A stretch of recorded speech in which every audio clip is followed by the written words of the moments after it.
Hello friends, स्वागत है आप सभी का द सोशल क्लास के एक और नए वीडियो में। तो आज हम लोग सीयूटी 2025 का जो इकोनॉमिक्स डोमेन है, उसका जो माइक्रो इकोनॉमिक्स का पार्ट है, उसको हम लोग करने वाले हैं।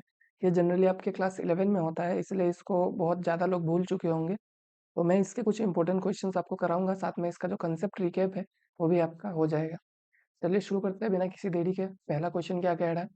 What does micro economic study? Micro economics जो है वो किसको स्टडी करता है? माइक्रो जो है, आई देखिए इसमें, आई माने इंडिविजुअल होता है। माइक्रो इकोनॉमिक्स क्या है? वो इंडिविजुअल को स्टडी करता है, behaviour of individual economic units. ठीक है, micro economics deals with the behaviour of individual consumer, producer and market, not the entire economy. ठीक है, तो एंटायर इकोनॉमी को नहीं स्टडी करता है। एंटायर स्टडी इकोनॉमी को कौन स्टडी करता है? वो आपका मैक्रो इकोनॉमिक्स स्टडी करता है। क्वेश्चन नंबर 2 क्या है? Which of the following is a normative statement? तो देखिए, इकोनॉमिक्स जो होता है वो दो टाइप का होता है, एक नॉर्मेटिव होता है, एक आपका पॉजिटिव होता है। ठीक है, पॉजिटिव और नॉर्मेटिव। पॉजिटिव में क्या होता है कि जो फैक्ट होता है, फैक्ट क्या होता है, जैसे कि ये फैक्ट है, India GDP grew by 7% last year. India का जीडीपी पिछले साल 7% से ग्रो हुआ है, एक फैक्ट है, इसको आप चेंज नहीं कर सकते। नॉर्मेटिव क्या होता है? नॉर्मेटिव ऐसा स्टेटमेंट होता है कि मतलब कुछ हाँ हो सकता है, होना चाहिए। मतलब आप अभी कहेंगे कि इंडिया का जीडीपी जो है वो 10% से बढ़ना चाहिए, तो वो एक नॉर्मेटिव स्टेटमेंट हो जाएगा। तो इसमें वैसा कौन सा स्टेटमेंट है? वो ये है कि government should increase subsidies for farmer. ये एक नॉर्मेटिव स्टेटमेंट है। इसमें मतलब एज्यूम किया जा रहा है, मतलब एज्यूम नहीं, मतलब इसमें कहा जा रहा है शुड इंक्रीज, मतलब होना चाहिए, इस टाइप का चीज को क्या बोलेंगे? Normative statement. ठीक है, तो आपको ये जो स्टेटमेंट है ये देख के पता चल गया होगा, ये एक नॉर्मेटिव स्टेटमेंट है, और आपका जो कंसेप्ट है वो भी क्लियर हो गया होगा। तो इसका आंसर क्या है? The government should increase subsidies for farmers, ये इसका आंसर हो जाएगा। ठीक है, नॉर्मेटिव स्टेटमेंट्स एक्सप्रेस ओपिनियन और व्हाट ought टू बी। ठीक है, ओपिनियंस के बारे में बात करता है और साथ में क्या होना चाहिए। और पॉजिटिव स्टेटमेंट क्या करता है? फैक्ट बेस्ड होता है। तो आपको दोनों का डिफरेंशिएशन जो है वो अच्छे से हो गया होगा। Question number 3, the problem of what to produce arises due to. जो व्हाट टू प्रोड्यूस का प्रॉब्लम है वो क्यों अराइज होता है? तो व्हाट टू प्रोड्यूस का जो प्रॉब्लम है वो आपके अनलिमिटेड रिसोर्सेस अगर रहेगा, तो क्या व्हाट टू प्रोड्यूस का प्रॉब्लम आएगा कि हमें क्या प्रोड्यूस करना है? अगर हमारे पास बहुत रिसोर्सेज तो हम लोग सब कुछ प्रोड्यूस कर लेंगे, ऐसा नहीं होता है। ठीक है, तो व्हाट टू प्रोड्यूस जो है वो आपके स्कार्सिटी ऑफ रिसोर्सेज की वजह से आता है। Scarcity forces in economy to decide what goods and services to produce. मतलब हम लोग के पास रिसोर्सेज जो है वो बहुत ही ज़्यादा कम है, तो हम लोग को ये डिसाइड करना पड़ेगा कि उस कम रिसोर्सेज से हम लोग को क्या प्रोड्यूस करना है और क्या नहीं करना है। तो स्कार्सिटी ऑफ रिसोर्सेज किस चीज़ को मतलब एराइज करता है? व्हाट टू प्रोड्यूस का जो सिचुएशन है उसको एराइज करता है। क्वेश्चन नंबर 4 क्या है? Opportunity cost is. Opportunity cost किसको कहते हैं? तो अपॉर्चुनिटी कॉस्ट जो है, तो पहले आप ऑप्शन देखिए। Cost of producing one more unit, इसको हम लोग मार्जिनल कॉस्ट कहते हैं। ठीक है, कॉस्ट ऑफ आइडल रिसोर्सेस, ऐसा कुछ कॉस्ट नहीं है हमारे पास। Cost of the next best alternative forgone, ये जो है हमारा अपॉर्चुनिटी कॉस्ट है। अपॉर्चुनिटी कॉस्ट है कि मतलब देखिए, it is the benefit you miss when you choose an option ever over another. ठीक है, मतलब जैसे कि अभी कोई एक कंपनी आपको 40,000 का सैलरी ऑफर कर रहा है, और कोई अगर आपको 45,000 ऑफर कर रहा है, तो आप 45,000 पे ऑप्ट करेंगे, तो 40,000 वाला जो ऑप्शन है वो छोड़ देंगे। तो इसी को हम लोग क्या कहते हैं? Opportunity cost. तो नेक्स्ट क्वेश्चन क्या कह रहा है? प्रोडक्शन पॉसिबिलिटी कर्व पीपीसी इस। जो पीपीसी होता है, प्रोडक्शन पॉसिबिलिटी कर्व, वो किस टाइप का होता है? तो पीपीसी को आप देख लीजिए पहले। पीपीसी जो है ऐसा है। ठीक है, यह है पीपीसी। तो पीपीसी कैसा होता है? Downward sloping concave. ठीक है, पीपीसी जो है वो डाउनवर्ड स्लोपिंग है, और साथ में ओरिजिन पे कॉनकेव है।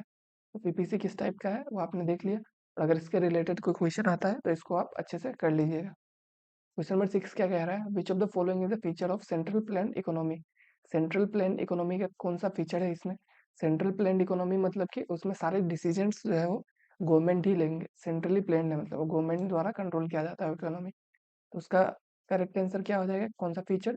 वो आपका government decided what to produce. Government जो है वो डिसाइड करता है कि हमें क्या प्रोड्यूस करना है और क्या नहीं करना है। ठीक है,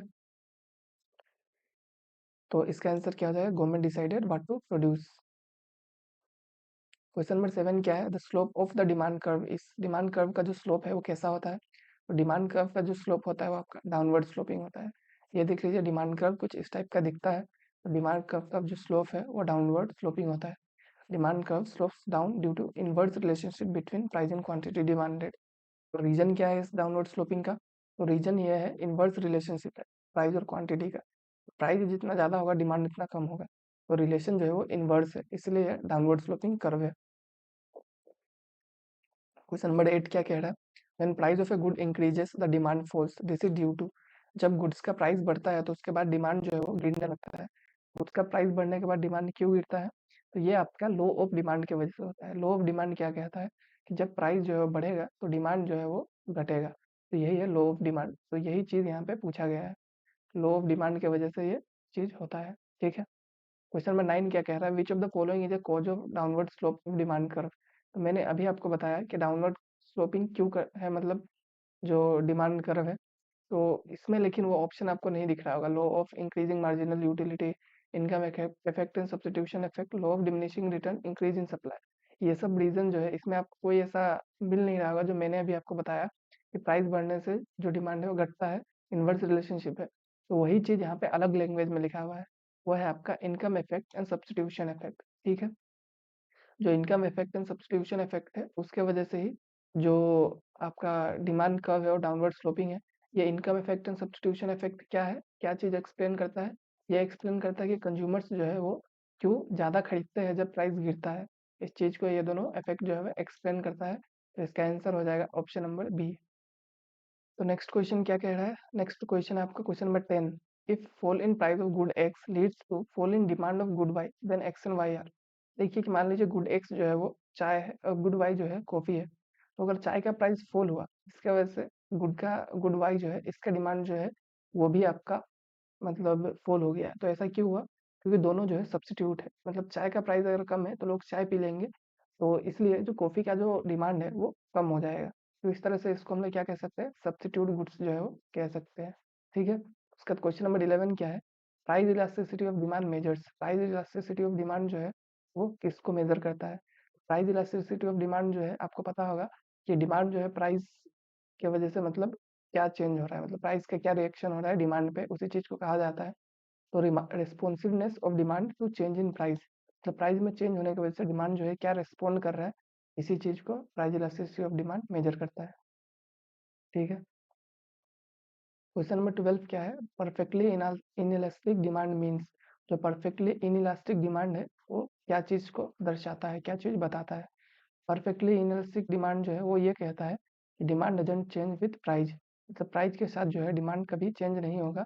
यही परफेक्टली इनइलास्टिक डिमांड का मतलब है। ठीक है। Quantity remains constant regardless of price. Price कुछ भी हो, क्वांटिटी डिमांडेड जो है वो सेम ही रहेगा। क्वेश्चन नंबर 13 क्या है? When marginal utility equal to zero total utility is. Marginal utility जब जीरो हो जाता है तो टोटल यूटिलिटी कितना होगा? मार्जिनल यूटिलिटी जब जीरो हो जाता है तो टोटल यूटिलिटी जो है वो आपका मैक्सिमम हो जाता है। ठीक है। Total utility is at its highest when marginal utility becomes zero. Question number 14 क्या कह रहा है? Indifference curve are. Indifference curve क्या है? इंडिफरेंस कर्व जो है आपका कॉन्वेक्स टू ओरिजिन होता है। इसको आप देख लीजिए, इस तरह से है, ये कॉन्वेक्स है। पीपीसी जो है वो कॉनकेव होता है इस तरह से, पर इंडिफरेंस कर्व जो है आपका कॉन्वेक्स टू ओरिजिन होते हैं। ठीक है। ये कॉन्वेक्स होने का रीजन क्या है? कॉन्वेक्स होने का रीजन जो है वो है diminishing marginal rate of substitution. इसके वजह से जो इंडिफरेंस कर्व है वो कॉन्वेक्स होता है। क्वेश्चन नंबर 15 क्या कह रहा है? Budget line source. Budget line जो है वो क्या दिखाता है? बजट लाइन जो है वो आपका all affordable combination of two goods को शो करता है। ठीक है। बजट लाइन आपको क्या दिखाएगा? आप कौन सा टू गुड्स जो है उसको अफोर्ड कर सकते हैं करंट लेवल ऑफ इनकम में। मान लीजिए आपका इनकम 10 रुपए है, तो आप उसमें से कौन सा दो गुड्स है उसको किस किस क्वांटिटी में बाय कर सकते हैं, वही चीज को जो बजट लाइन है वो शो करता है। क्वेश्चन नंबर 17 क्या कह रहा है? When MRS is constant the indifference curve is. जब मार्जिनल रेट ऑफ सब्स्टिट्यूशन जो है वो कांस्टेंट होगा तो इंडिफरेंस कर्व किस तरह का होगा? तो जब मार्जिनल रेट ऑफ जो सब्स्टिट्यूशन है वो कांस्टेंट होगा तो जो आपका इंडिफरेंस कर्व है वो स्ट्रेट लाइन होगा। ठीक है। When constant MRS means linear substitution rate between goods. मतलब कि कांस्टेंट एमआरएस से मतलब क्या हुआ कि आप एक एप्पल के लिए एक बनाना सेक्रीफाइस कर रहे हैं। तो इस तरह से जो आपका मतलब जो कर्व होगा वो आपका क्या होगा? स्ट्रेट लाइन होगा। ठीक है। क्वेश्चन नंबर 18 क्या है? The total product increases eight in increasing rate when. Total product जो है वो इंक्रीजिंग रेट में बढ़ता है, वो कब? तो टोटल प्रोडक्ट जो है आपका इंक्रीजिंग रेट में कब बढ़ता है? जब आपका एमपी मार्जिनल प्रोडक्ट जो है वो बढ़ता है।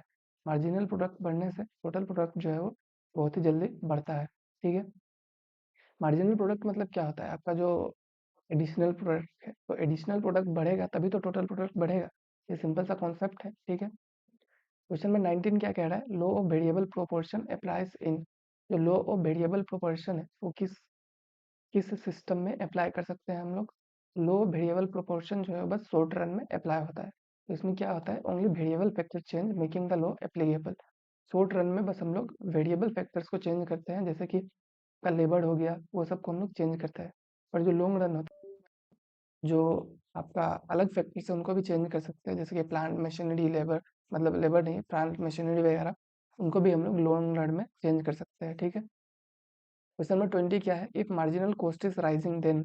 मार्जिनल कॉस्ट जो है वो जब राइज होता है तो आपका क्या इफेक्ट पड़ेगा। मार्जिनल कॉस्ट जब राइज होता है तो मार्जिनल कॉस्ट राइज होने से आपका मार्जिनल प्रोडक्ट जो है वो कमने लगता है, मार्जिनल प्रोडक्ट जो है फॉल होगा, ठीक है। क्यों, क्योंकि जो cost of producing extra unit rises. एक एक्स्ट्रा यूनिट प्रोड्यूस करने का कॉस्ट जो है जब बढ़ने लगेगा, जो मार्जिनल प्रोडक्ट है वो ऑब्वियसली जो है वो कमने लगेगा। एवरेज फिक्स कॉस्ट, ठीक है, एएफसी। एएफसी जो है वो, इसमें से आपको एफसी के रिलेटेड कौन सा स्टेटमेंट सही है वो चूज करना है। तो एएफसी मतलब एवरेज फिक्स्ड कॉस्ट, ये मतलब फिक्स रहता है। ये कॉस्ट जो है आपके हर प्रोडक्शन यूनिट पे आएगा। तो एवरेज फिक्स कॉस्ट जो है वो, इसमें से उनका कौन सा प्रॉपर्टी है, एवरेज फिक्स कॉस्ट जो है फॉल्स विथ इंक्रीजिंग आउटपुट। मतलब जितना आउटपुट बढ़ेगा उतना ही एवरेज फिक्स कॉस्ट जो है वो घटेगा। एवरेज फिक्स कॉस्ट हम लोग कैसे निकालते हैं, total fix cost divided by quantity. Total fixed cost क्या होता है कि हम लोग के पास फिक्स कॉस्ट कितना है, जैसे कि अगर मशीनरी 50,000 का है, प्लांट 50,000 का है, तो टोटल फिक्स कॉस्ट कितना हो गया, 1 लाख। और अगर हम लोग 100 क्वांटिटी प्रोड्यूस कर रहे हैं, तो जो आपका एवरेज फिक्स कॉस्ट कितना होगा, 1,000। और वहीं अगर हम लोग इसमें 1,000 क्वांटिटी प्रोड्यूस करेंगे, तो जो टीएफसी हो जाएगा वो आपका हो जाएगा, एएफसी क्या हो जाएगा, फिर 100 हो जाएगा। तो यही चीज को बताता है कि जो आपका एएफसी है वो आउटपुट के साथ फॉल होता है, ठीक है। उसके बाद question number 22, marginal cost is. Marginal cost जो है वो क्या है, मार्जिनल कॉस्ट जो है आपका cost of next unit of output. Next unit of output मतलब कि एक नया आउटपुट प्रोड्यूस करने के लिए जो कॉस्ट लगेगा वही मार्जिनल कॉस्ट है, ठीक है।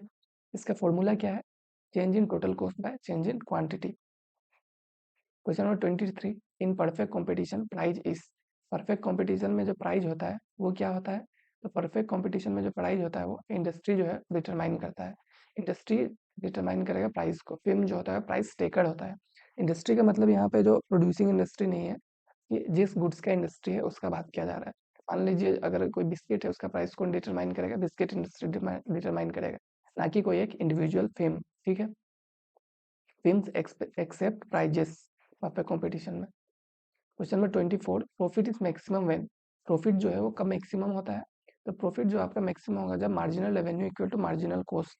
मतलब कि एक एडिशनल यूनिट प्रोड्यूस करने का जो कॉस्ट होता है मार्जिनल कॉस्ट, वो एक एडिशनल यूनिट सेल करने से जो आपको रेवेन्यू जनरेट होता है मार्जिनल रेवेन्यू, वो दोनों जब इक्वल हो जाएगा तो उस वक्त मैक्सिमम प्रॉफिट होता है। क्योंकि इसके बाद अगर वो सेल करना जाएगा तो जो मार्जिनल कॉस्ट है वो मार्जिनल रेवेन्यू से ज़्यादा होने लगेगा, तो इससे उसको लॉसेस होने लगेगा।